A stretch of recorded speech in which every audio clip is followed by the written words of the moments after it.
Yeah.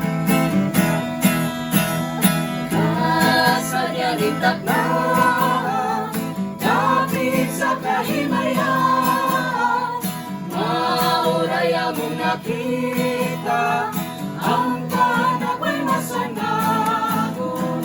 Mula nung bulan ang kagbalay na giawitan, awit na halangdon sa tanang Pasko magmalipayo.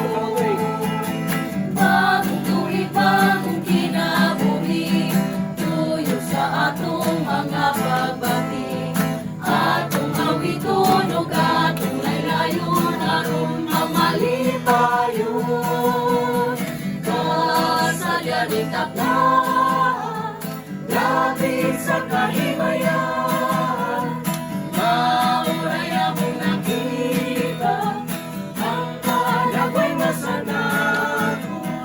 Mula nung bulan ang kagbalay na giawitan, awit na halangdon sa tanang Paskong magmalipayon. Awit na halangdon sa tanang Paskong magmalipayon.